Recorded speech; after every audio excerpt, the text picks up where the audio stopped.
Assalamualaikum sobat beriman semuanya. Selama ini pendapat yang menyatakan kalau manusia mempunyai akal sedangkan hewan gak punya akal ternyata nggak sepenuhnya benar. Akal seringkali diartikan sebagai alat untuk menghafal, memahami, atau membuat sesuatu. Sehingga kita sering mengartikan kalau kemampuan bangun rumah, membuat pesawat terbang, membuat jaringan internet, semua itu disebabkan karena kita mempunyai akal. Sedangkan hewan nggak bisa melakukan hal tersebut karena hewan nggak punya akal. Pendapat tersebut tentu saja nggak benar. Sebab nggak semua orang dapat membuat pesawat terbang, membuat jaringan internet, atau yang lainnya. Apakah orang nggak bisa buat pesawat terbang dikarenakan mereka nggak punya akal? Tentu saja enggak kan? Sebab orang yang bisa membuat pesawat terbang belum tentu ia bisa membuat sistem jaringan. Orang yang bisa membuat jaringan belum tentu ia bisa mengoperasikan mesin jahit. Karena setiap kita tentunya berbeda dalam mengasah otak dalam mempelajari sesuatu. Begitu juga dengan hewan. Ketidakmampuan hewan untuk membuat sesuatu yang dibuat oleh manusia bukan karena hewan nggak punya akal, tapi karena hewan memang nggak pelajari cara membuat semua hal tersebut, dan juga karena hewan memang nggak mampu mempelajarinya. Sebab ukuran otak hewan berbeda dengan ukuran otak manusia. Bahkan manusia juga ada yang nggak mampu mempelajari semua hal tersebut, karena tingkat kecerdasan kita berbeda-beda dalam memahami sesuatu. Jadi bukan karena ia nggak memiliki akal, tapi kemampuan hewan dalam melakukan atau membuat sesuatu justru melebihi manusia. Manusia mungkin butuh belajar untuk dapat membuat sebuah bangunan yang kokoh, sedangkan hewan nggak perlu sekolah untuk dapat membangun rumahnya. Tapi kemampuan hewan ini kita menyebutnya sebagai insting, bukannya akal. Semata supaya kita dapat membedakan perbedaan manusia dengan hewan. Padahal hewan dapat membangun rumahnya juga karena kemampuan mereka dalam mengingat dan memahami apa yang sudah dilakukan oleh para pendahulunya, yang kemudian mereka praktekkan. Dan kemampuan mengingat, memahami, dan mempraktikkan semua hal tersebut merupakan fungsi dari otak yang kemudian kita namakan sebagai akal. Jadi hewan sebenarnya juga punya akal, hanya saja level kecerdasan akalnya di bawah standar manusia, yang dalam istilah agama disebut dengan istilah jahil atau bodoh. Saya sendiri pernah nyaksiin kalau hewan ternyata memang punya kemampuan mengingat atau menghafal, serta memahami sesuatu. Bahkan kekuatan fisiknya melebihi standar manusia pada umumnya. Begini ceritanya, dapur saya dulu seringkali dikunjungin tikus, bukan cuma satu, tapi berapa jumlah pastinya saya nggak tahu. Setelah saya selidikin, ternyata tikus-tikus itu masuk ke dapur saya melalui lubang selokan di kamar mandi. Kemudian saya tutup lubang selokan kamar mandi dengan batu bata. Tapi tikus-tikus itu ternyata dapat menggeser batu bata dan tetap masih bisa menjadi tamu, nggak diundang di dalam rumah saya. Akhirnya saya tambahin batu bata itu supaya jadi lebih berat.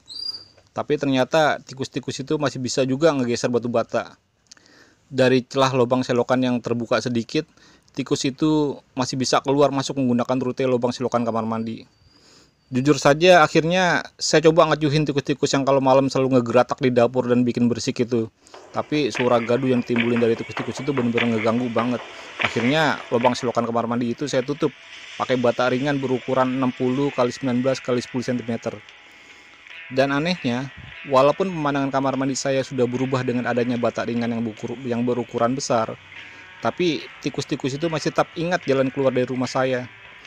Dan tikus-tikus itu terus berusaha nemuin lubang selokan dengan cara ngegrogotin bagian sudut bata ringan yang nutupin lubang selokan. Keadaan ini jelas ngebuktiin kalau tikus ternyata juga punya daya ingat yang kuat dan juga punya kemampuan memahami sesuatu. Terbukti tikus itu ngegrogotin bagian sudut bata yang jaraknya lebih dekat sama lubang selokan. Kemampuan hewan dalam mengingat dan memahami sesuatu sebenarnya sudah digambarkan dalam Quran surat An-Naml, di mana burung tersebut melihat orang-orang yang sedang menyembah matahari. Artinya hewan tersebut mengerti dan memahami kalau sikap yang dilakukan oleh orang-orang itu adalah sedang melakukan peribadatan bukan kepada Allah. Kemudian burung tersebut disuruh untuk mengantarkan surat. Keterangan ini membuktikan kalau burung pun ternyata punya kemampuan dalam mengingat atau menghafal. Dalam hal ini adalah rute jalan menuju negeri tersebut. Lalu burung hudhud disuruh untuk memperhatikan apa yang mereka bicarakan. Keterangan ini tentu saja menjelaskan kalau hewan ternyata bukan saja memiliki kemampuan menghafal dan memahami sesuatu, tapi juga mengerti apa yang kita bicarakan. Sebab kalau burung tersebut nggak ngerti bahasanya penduduk negeri Sabah, mana mungkin Nabi Sulaiman memerintahkan tugas yang nggak mungkin kepada burung tersebut. Di mana artinya, burung ternyata juga ngerti bahasa manusia. Dan keterangan ini nggak nutup kemungkinan juga mewakili semua hewan yang ada di muka bumi ini. Kalau hewan sebenarnya mengerti bahasa kita, hanya saja mereka nggak bisa berbicara dengan bahasa kita. Terbukti sebut saja mengenal dan tahu nama Nabi Sulaiman. Kemudian percakapan semut itu ditranslate oleh burung peliharaan Nabi Sulaiman ke dalam bahasa burung. Lalu oleh burung itu disampaikan ke Nabi Sulaiman, sehingga Nabi Sulaiman mengerti apa yang tengah terjadi pada saat itu. Allah Subhanahu wa Ta'ala berfirman, "Dan Sulaiman telah mewarisi Daud, dan dia berkata, wahai manusia, kami telah diajari bahasa burung." Quran Surat An-Naml ayat 16. Tapi uniknya, kemampuan kita dalam menghafal dan memahami sesuatu, kita menyebutnya sebagai akal.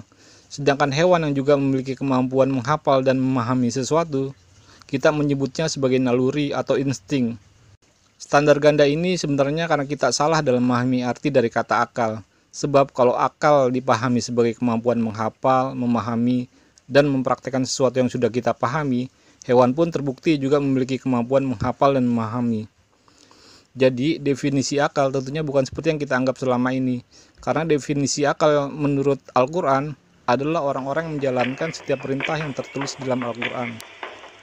Allah Subhanahu wa Ta'ala berfirman, "Mereka yang mendengarkan perkataan lalu mengikuti apa yang paling baik di antaranya, mereka itulah orang-orang yang telah diberi petunjuk oleh Allah, dan mereka itulah orang-orang yang mempunyai akal." Quran Surat Al-Jumar ayat 18. Jadi yang membedakan kita dengan hewan terletak dari sudahkah akal kita memahami dan mengerti apa yang sudah diperintahkan Allah di dalam Al-Quran. Kemudian perilaku kita mengikuti petunjuk Al-Quran. Kalau belum, berarti kita sama dengan hewan.